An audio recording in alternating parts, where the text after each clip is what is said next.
영국의 철학자이자 정치인인 프랜시스 베이킨이 아는 것이 힘이다라는 말을 하였습니다. 이 말은 지식이 부를 창출하는 핵심이 된다라는 겁니다. 정보 격차는 새로운 정보 기술에 접근할 수 있는 능력을 보유한 사람과 그렇지 못한 사람 사이에 경제적, 사회적 격차가 일어나는 현상을 말합니다. 정보 격차는 그대로 지식 격차로 이어집니다. 하지만 현대 사회에서 이런 지식 격차는 많이 줄어들었습니다. 인터넷과 또 인공지능의 발달로 궁금한 것이 무엇이든지 검색을 해보면 어떤 전문가보다 더 정확하고 쉽게 알려줍니다. 누구나 조금만 관심을 가지면 일정 수준의 지식에 이를 수가 있습니다.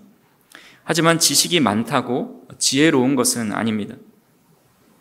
만약 지식의 양이 지혜를 결정한다면 오늘날 네이버나 구글 혹은 챗 GPT 같은 인공지능을 현자라고 불러야 할 것입니다. 하지만 우리는 인공지능을 현자라고 부르지 않습니다. 지혜는 단순히 정보를 많이 하는 것이 아니라 그 정보와 기술을 잘 활용하고 인간적인 가치와 윤리를 고려해서 판단하는 것이기 때문입니다. 이화여대 철학과의 한자경 교수님이 이런 말을 했습니다. 지식은 그 어느 때보다 늘어났지만 지혜롭지 못하고 자비롭지 못한 세상이다. 무자비한 일이 전 세계에서 벌어지고 있다라는 말을 했습니다.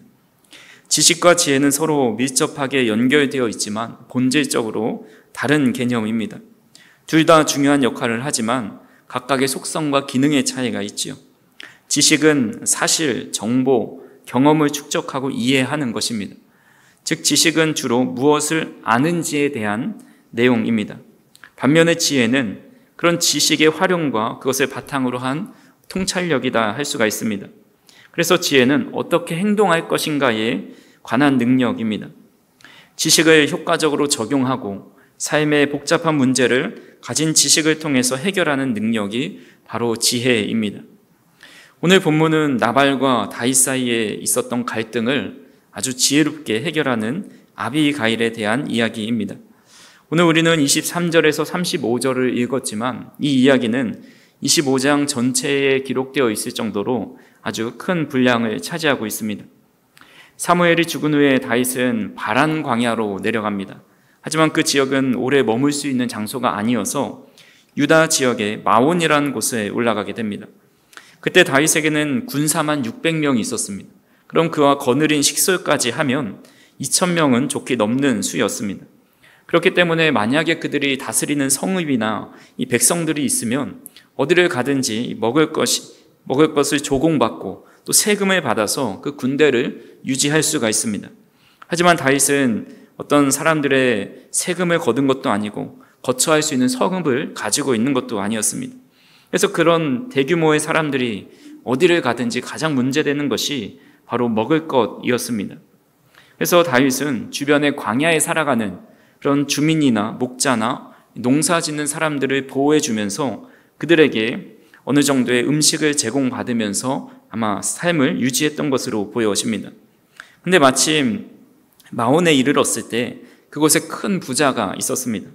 오늘 읽진 않았지만 사무엘상 25장 2절에서 3절을 보시면 마온에 한 사람이 있는데 그의 생업이 갈멜에 있고 심히 부하여 양이 3000마리요 염소가 1000마리이므로 그가 갈멜에서 그의 양털을 깎고 있었으니 그 사람의 이름은 나발이요 그의 아내의 이름은 아비가일이라.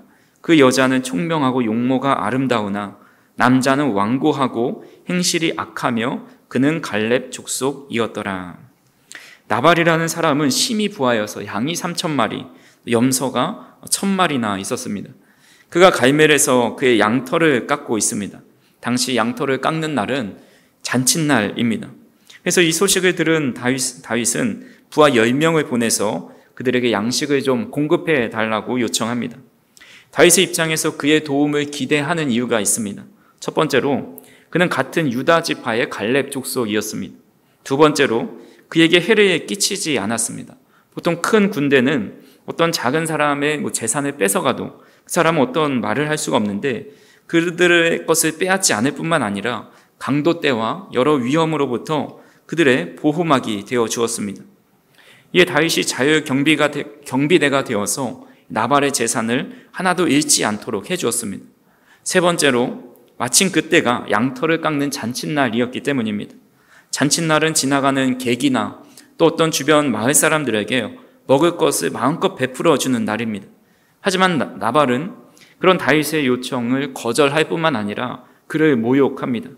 우리 사무엘상 25장 10절에서 11절을 같이 한번 읽어보겠습니다.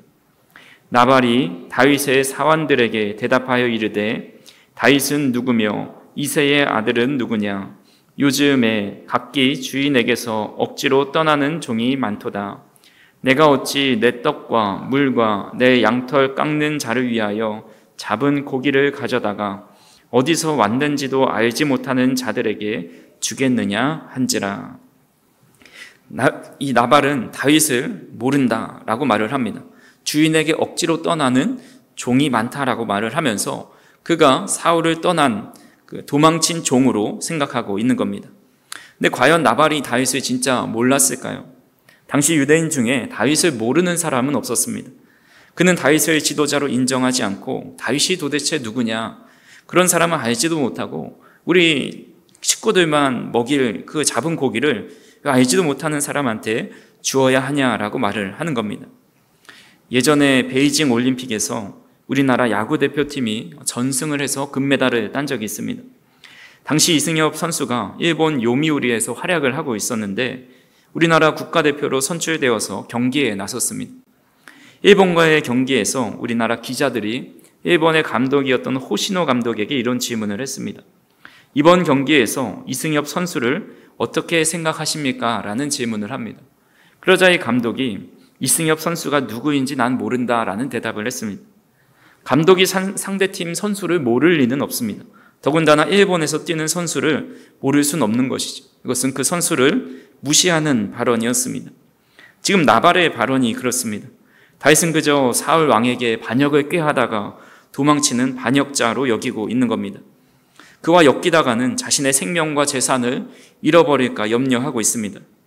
이 말을 나발에게 찾아갔던 소년들이 다시 다윗에게 전해주자 다윗은 분노하면서 복수를 선언하고 400명을 무장시킵니다. 그때 다윗의 분노의 마음을 누그러뜨리는 한 인물이 등장하죠. 바로 14절에서 좀 길지만 17절 말씀을 제가 읽어드리겠습니다. 하인들 가운데 하나가 나발의 아내 아비가일에게 말하여 이르되 다윗이 우리 주인에게 문안하러 광야에서 전령들을 보냈거늘 주인이 그들을 모욕하였나이다. 우리가 들에 있어 그들과 상종할 동안에 그 사람들이 우리를 매우 선대하였으므로 우리가 다치거나 잃은 것이 없었으니 우리가 양을 지키는 동안에 그들이 우리와 함께 있어 밤낮 우리에게 담이 되었음이라. 그런즉 이제 당신은 어떻게 할지를 알아 생각할지니 이는 다윗이 우리 주인과 주인의 온 집을 해하기로 결정하였음이니이다.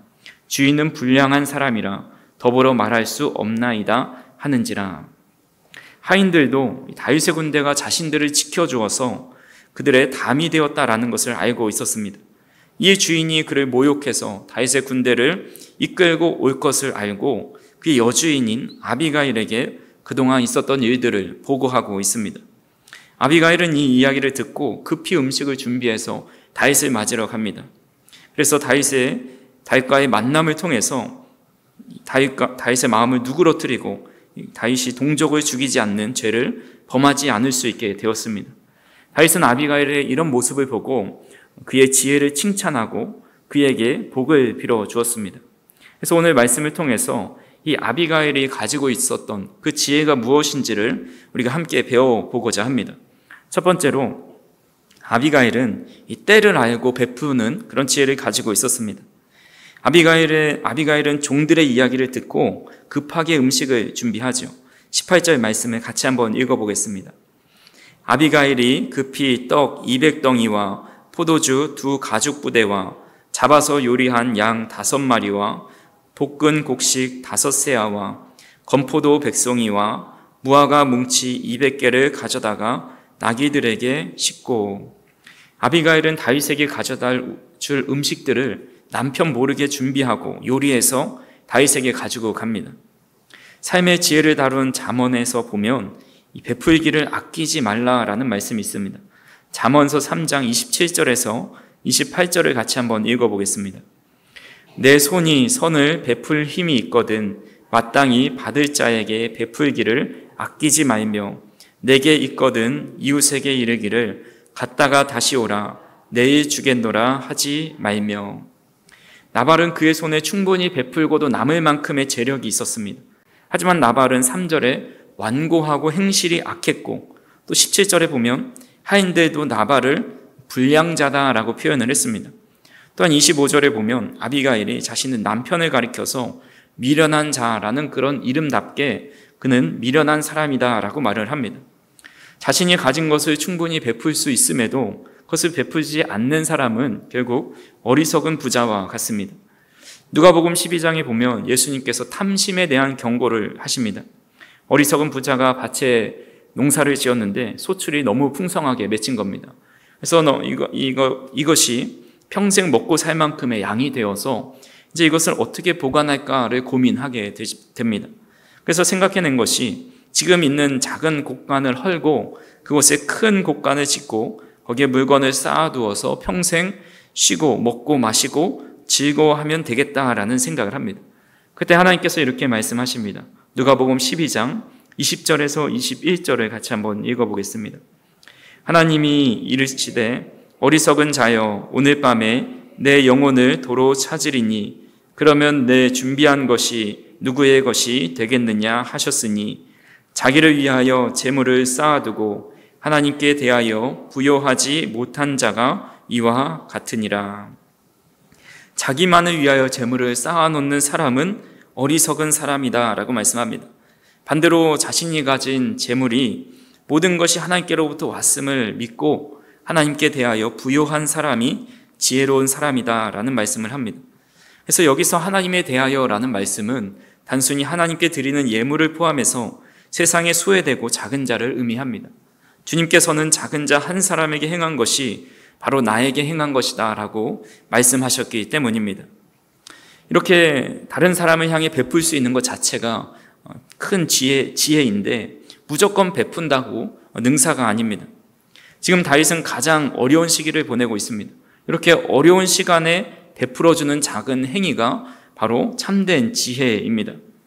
사실 아비가일이 최대한 급하게 준비할 수 있는 최선의 것을 준비하였지만 그 음식은 다윗의 600용사와 그의 식구들을 먹이기에는 부족한 양입니다. 하지만 베푸는 것은 비싸고 최고가 다가 아닙니다. 적절한 베품은 물질의 크기가 아니라 적절한 시기라는 말이 있습니다. 중국 격언에 때에 맞는 비가 천금보다 귀하다라는 말이 있습니다. 지금 다윗이 모두가 배불리 먹고 축적할 만한 양을 요구하는 것이 아니라 가장 힘들고 어려울 때 그 상황을 벗어날 수 있을 만큼만 베풀 것을 요구하는 것입니다. 나발은 베풀 마음과 또 베풀 때를 알지 못했고 아비가일은 베풀고자 하는 넉넉한 마음과 정말 중요한 때, 베풀어야 할 중요한 때를 알고 있었습니다. 그래서 그녀는 때를 놓치지 않기 위해서 급히 음식을 준비하였습니다. 그래서 25장에 급히라는 말이 반복되어 사용됩니다. 그리고 그 급히 때를 알고 베푼 지혜로 그와 가족의 생명이 구원을 받게 됩니다. 오늘 본문 34절을 같이 한번 읽어보겠습니다. 나를 막아 너를 해하지 않게 하신 이스라엘의 하나님 여호와의 살아계심을 두고 맹세하노니 내가 급히 와서 나를 영접하지 아니하였다면 밝는 아침에는 과연 나발에게 한 남자도 남겨두지 아니하였으리라 하니라. 세상은 자신의 소유를 가두며 살아가는 것이 행복한 삶이라고 말을 합니다. 많은 것을 빼앗을 수 있는 힘이 있는 것을 능력이라고 말을 합니다. 하지만 예수님은 주는 것이 받는 것보다 더 복되다고 말씀합니다. 우리는 베풀 때에 또한 베풀고 나눌 때에 그 때를 알고 베푸는 것이 참된 복 있는 사람이고 지혜로운 사람임을 오늘 말씀을 통해서 깨달을 수가 있습니다. 그래서 하나님의 최고의 지혜는 우리에게 독생자 외아들을 내어주신 겁니다. 우리 또한 이웃의 결핍과 어려움들을 보면서 그 때를 놓치지 않고 베풀고 나누고자 하는 그런 지혜로운 성도님들이 되기를 간절히 소망합니다. 두 번째로 아비가일은 지혜로운 말을 하는 여인이었습니다. 아비가일이 다윗이 살기를 품고 나발을 죽이려 올 때에 그의 마음을 평온하게 해준 것은 아비가일이 가지고 온 음식이 아니었습니다. 아비가일이 용모가 아름답다고 했는데 그의 용모 때문도 아니었습니다. 아비가일이 하는 지혜로운 말 때문에 다윗의 마음은 누그러지게 됩니다. 아비가일이 다윗을 만나 급히 나귀에서 내려서 그 얼굴을 땅에 엎드려 대고 말을 합니다. 그 아비가일의 말이 25절부터 31절까지 적지 않습니다. 그가 한 말은 구약에 기록된 여인의 말 중에서 가장 긴 말을 합니다.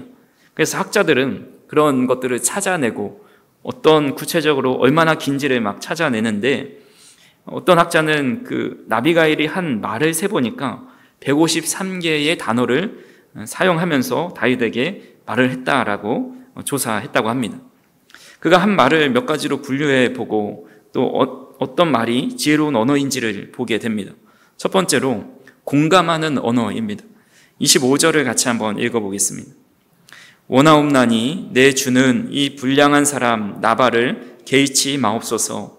그의 이름이 그에게 적당하니 그의 이름이 나발이라. 그는 미련한 자니이다. 여종은 내 주께서 보내신 소년들을 보지 못하였나이다. 아비가일은 화가 난 다윗의 마음에 공감을 해줍니다. 공감은 해결책을 제시해 주는 것이 아니라 그 마음을 이해해 주고 공유하는 겁니다.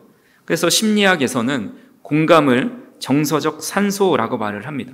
그러니까 공감하는 사람이 주변에 없으면 정서적으로 산소가 모자라서 결국은 메말라 죽게 되는 것과 같습니다.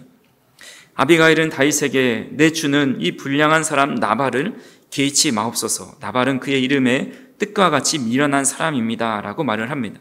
그러니까 요즘 말로 하면 누군가에게 화가 나 있는 사람에게 그 사람은 본래 그렇게 어리석은 사람입니다. 그 사람은 원래 그렇게 사리분별을 못하는 사람입니다 라고 말을 하면서 다윗이 그를 나발에게 품은 감정에 공감해 주고 있습니다. 이 레리 크랩의 결혼 건축가라는 책에 보면 이 부부의 대화 중에 가장 중요한 것 중에 하나가 바로 공감이라는 말을 합니다. 남편이 퇴근해서 직장에 있었던 억울한 일들을 말합니다. 나를 괴롭히는 김 부장 때문에 당장 회사를 그만둬야겠어 라고 화를 내면서 이야기를 하면 보통 이제 두 가지로 갈리게 됩니다. 남편을 옹호해주는 편과 또 사실 그대로를 말하는 겁니다. 그래서 한 부인은 아니 지금 우리 살림살이가 얼마나 힘들고 어려운데 이때의 회사를 그만두면 우리는 길바닥에 나앉으라는 겁니까? 남의 돈 벌기가 그렇게 쉬운 줄 압니까? 남들처럼 참고 인내하며 살아야죠. 언제까지 남 탓만 할 것입니까? 라고 말하면서 이 사실만을 말하는 사람이 있습니다. 하지만 그럴 때 남편은 더 화가 납니다. 반대로 당신은 참 화가 많이 났군요. 내가 봐도 그 사람은 제정신이 아닌 것 같습니다. 정말 돈 벌기가 힘들죠. 그렇게 힘들면 당장이라도 그 부장 면전에 가서 욕을 시원하게 한번 때리고 그 다음에 사직서를 집어 던지고 오세요 라고 말하면 그때 남편은 화가 누그러지게 됩니다. 내 편이 있고 내 감정에 공감해주는 사람이 있기 때문에 그 마음의 안정감을 느끼는 것입니다. 로마서 12장 15절에 이렇게 말씀하고 있습니다. 즐거워하는 자들과 함께 즐거워하고 우는 자들과 함께 울라. 즐거워하는 자들의 마음에 공감하면서 함께 즐거워하고 또 슬퍼하는 자들의 마음에 공감하면서 함께 울 수 있는 사람이 지혜로운 말을 하는 사람입니다.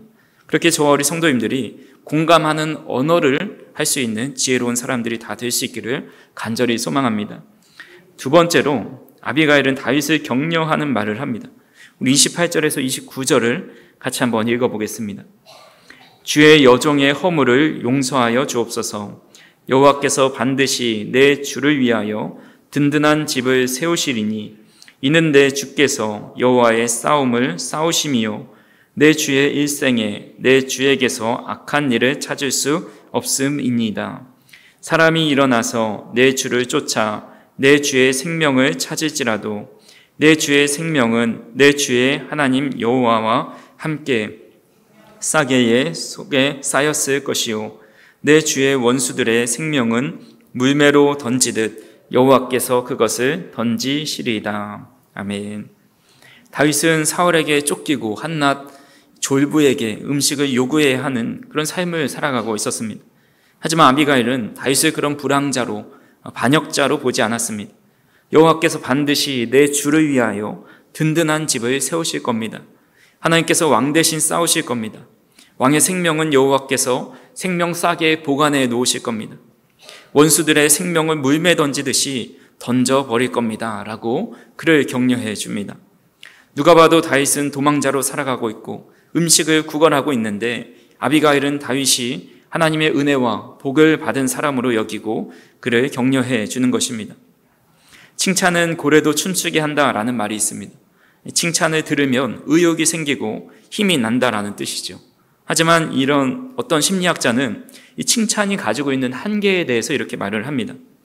예를 들어서 100점 받아온 자녀에게 야, 너 100점 맞았니? 너무 잘한다 라고 칭찬을 해줍니다. 또 어떤 사람에게, 마음씨가 좋은 사람에게 당신은 마음씨가 참 착하고 좋습니다 라는 칭찬을 해주기도 합니다. 또 그 사람의 외모나 능력이나 성과를 칭찬해 줍니다. 근데 보통 이 칭찬은 어떤 행위를 더 잘하게끔 하려는 목적이 있습니다. 칭찬을 들으면 뿌듯해지고 기쁜 마음이 들어서 다음에 또 그런 칭찬을 받고 싶어 하는 겁니다. 그래서 어떤 사람은 칭찬을 좀 부담스러워합니다. 난 착하다는 소리가 정말 듣기 싫어. 왜냐하면 꼭 그 이야기를 들으면 착해야만 할 것 같다라는 생각이 들기 때문입니다. 잘한다는 소리를 들어도 실감이 나지 않는다고 말을 합니다. 나 스스로 만족하지 못하기 때문입니다. 어렸을 때는 공부 잘한다는 소리가 듣기 좋았는데 이제는 잘하라고 강요하는 걸로 들려서 마음에 힘이 든다라는 말을 하기도 합니다. 기본적으로 칭찬하는 사람과 칭찬을 듣는 사람은 동등하지 않을 경우가 있습니다. 힘과 권위가 있고 손 윗사람이 칭찬을 하는 입장이고 상대적으로 힘이나 권위가 약한 사람, 손 아랫사람이 칭찬을 듣게 됩니다. 그리고 칭찬에는 상대의 행위를 통제하거나 또 조정하는 의도가 숨겨져 있다라고 말을 하기도 합니다. 하지만 격려는 칭찬과 좀 다릅니다. 격려를 하는 사람이 다른 의도를 갖지 않고 순수하게 긍정적인 마음을 표현하는 것이 격려입니다. 그러면 그 격려를 받은 사람은 힘이 나고 기쁜 마음이 생겨납니다. 칭찬에는 하는 사람의 평가가 있지만 격려는 평가하지 않고 그냥 순수하게 느낌을 표현하기 때문에 듣는 사람으로 부담을 주지 않는다라고 말을 합니다. 그런 의미에서 아비가일이 다윗을 격려하는 것은 순수하게 그를 하나님이 지키시고 보호하고 계심을 표현해 주고 싶었고 더 이상 이런 하찮은 사람으로 인해서 분내고 화낼 필요가 없다라는 것을 알려주고 있는 것입니다. 다윗은 이런 아비가일의 격려를 통해서 큰 위로를 받았을 겁니다. 자신이 받은 모욕을 감추기 위해서 자신을 따르는 부하들 앞에서 이 한낱 부자가 자신을 무시한 것에 대해서 자존심이 상해서 이렇게 분노의 모습으로 나발에게 갈 수도 있었습니다. 하지만 다윗 왕은 자신을 하나님이 지키시고 왕으로 세우실 자로 바라보고 격려해주는 아비가일의 말을 통해서 모든 화가 눈 녹듯이 녹아내렸습니다. 우리 본문 32절을 같이 한번 읽어보겠습니다. 다윗이 아비가일에게 이르되 오늘 너를 보내어 나를 영접하게 하신 이스라엘의 하나님 여호와를 찬송할지로다. 아멘. 아비가일을 보내주신 하나님께 찬송하고 있습니다. 잠언 18장에 보면 죽고 사는 것이 혀의 힘에 달려있다고 말씀하고 있습니다. 저 우리 성도님들이 큰 힘과 능력을 가지고 있는 이 언어를 통해서 격려하고 위로해주는 지혜로운 말을 하는 성도님들이 다 될 수 있기를 간절히 소망합니다. 세 번째로 아비가일은 다윗의 미래를 진심으로 걱정해 주었습니다. 아비가일은 다윗의 마음에 공감을 해주고 격려해 주는 것을 넘어서서 그의 미래를 진심으로 걱정하며 말을 합니다. 본문 30절에서 31절 같이 한번 읽어보겠습니다. 여호와께서 내 주에 대하여 하신 말씀대로 모든 선을 내 주에게 행하사 내 주를 이스라엘의 지도자로 세우실 때에 내 주께서 무죄한 피를 흘리셨다든지 내 주께서 친히 보복하셨다든지 함으로 말미암아 슬퍼하실 것도 없고 내 주의 마음에 걸리는 것도 없으시리니 다만 여호와께서 내 주를 후대하실 때에 원하건대 내 주의 여종을 생각하소서 하니라. 나발이 어리석고 왕의 자존심을 구긴 것은 죽어 마땅한 일이지만 그를 만약에 실제로 죽이게 되면 그가 왕으로 서게 될 때에 큰 반대의 세력이 생겨날 수가 있습니다. 자신의 마음에 들지 않아 보복한 것을 만약에 사람들이 안다면 어떻게 되겠습니까? 그것도 같은 종족 유다의 갈렙의 후손을 죽인 것은 그가 유대 사람의 왕으로 서게 될 때에 유대 안에서도 찬성과 반대로 나눠지게 되는 그런 역할을 하게 될 것입니다. 그래서 아비가일이 이런 나발의 어리석은 행동에 어리석은 그런 결정을 하지 말라고 그의 미래를 진심으로 걱정하면서 이렇게 조언을 해주는 것입니다. 사람은 감정적인 동물입니다. 우리가 방심을 하는 순간 이성의 끈을 놓게 됩니다. 우리가 분노할 때는 어떤 큰 사건 때문이 아닙니다. 세계의 평화를 위해서 화를 내는 것도 아니고 복음 전파를 위해 화를 내는 것도 아닙니다. 대부분 굉장히 사소한 문제부터 시작됩니다. 밥을 안 준다고 화가 나고 설거지 청소 안 한다고 화가 나고 작은 말 한마디에 화가 납니다. 사실은 돌아보면 아무것도 아닌 일에 우리는 분노하고 화낼 때가 있습니다. 그런 분노에 휩싸이면 이성의 끈을 놓아버리고 감정적으로 대하게 되는 겁니다. 만약 이렇게 이성의 끈을 놓아버릴 때 옆에서 진정으로 걱정해주는 사람이 있다면, 그리고 그 문제점을 지혜롭게 말해줄 수 있는 사람이 있다면 정말 만남의 복을 받은 사람입니다. 초나라의 항우와 또 한나라의 유방을 보면 항우는 걸출한 능력을 가진 명문가의 집안 사람입니다. 하지만 그의 주변에는 사람이 없습니다. 범증이라는 훌륭한 참모가 있긴 하였지만 그의 말조차도 그는 듣지 않았습니다. 반면에 유방의 출신은 모든 면에서 항우보다 열세하였습니다. 하지만 그에게는 장량이나 소하, 한신과 같은 유능한 참모가 있었습니다. 그는 이들의 도움으로 결국 항우를 꺾고 천하를 통일할 수 있었습니다. 아비가일은 진심으로 다윗의 미래를 생각하면서 그에게 조언을 해주었고, 다윗은 그 말을 듣고 이성의 끈을 다시 잡고 34절에 이렇게 말을 합니다. 나를 막아 너를 해하지 않게 하신 이스라엘 하나님 여호와의 살아계심을 두고 맹세하노니 내가 급히 와서 나를 영접하지 아니하였다면 밝는 아침에는 과연 나발에게 한 남자도 남겨두지 아니하였으리라 하니라. 다윗은 아비가일을 통해서 그 집안 사람들을 멸하지 않게 하셨다라고 고백을 하면서 그에게 칭찬과 축복을 해주면서 그의 집안을 멸하지 않을 수 있게 되었습니다.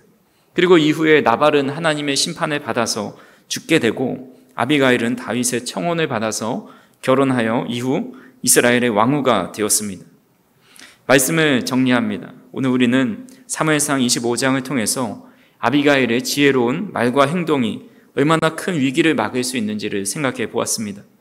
지혜로운 아비가일은 분노로 달아오른 다윗의 마음을 누그러뜨렸고 한 가정과 수많은 생명을 구해냈습니다. 그녀의 지혜는 단지 정보를 많이 한다고 생긴 것이 아니라 하나님께서 주신 지혜를 가지고 그런 일을 행하였습니다. 그녀는 때를 알았고 때를 놓치지 않았고 적절한 행동을 통해서 상대방과 공감하고 격려의 말로 마음을 열고 또 장래를 조언해주는 그런 지혜로운 말을 통해서 그의 가정이 구원을 받고 또 그의 삶도 다윗의 아내가 되는 영광스러운 삶을 살게 되었습니다. 이것이 바로 지혜가 가진 힘이라 할 수가 있습니다. 오늘날 정보의 시대, 지식의 세대를 살아가지만 우리는 그것을 기초로 하여서 우리의 삶에서 어떻게 잘 활용해야 하는지, 또 하나님께서 기뻐하시는 모습으로 활용해야 되는지를 하나님께 지혜를 구해야 합니다. 그리고 우리 주변에 있는 사람들에게 지혜로운 말로 이웃을 위로하고 낙심한 자를 격려하고 분노한 자의 마음을 돌이킬 수 있는 지혜의 언어를 할 수 있는 사람이 되어야 합니다. 그래서 하나님께 간구하며 기도하실 때에 지혜가 우리의 힘으로 얻어지는 것이 아니기 때문에 하나님 우리에게 지혜를 허락하여 주셔서 우리의 지혜로운 행동과 지혜로운 말을 통해서 우리의 가정과 교회와 이웃을 살리고 또 하나가 되게 만들고 참된 평안을 전해줄 수 있는 귀한 삶을 살게 해달라고 늘 하나님께 지혜를 구하는 저 어린 성도님들이 되기를 간절히 소망합니다.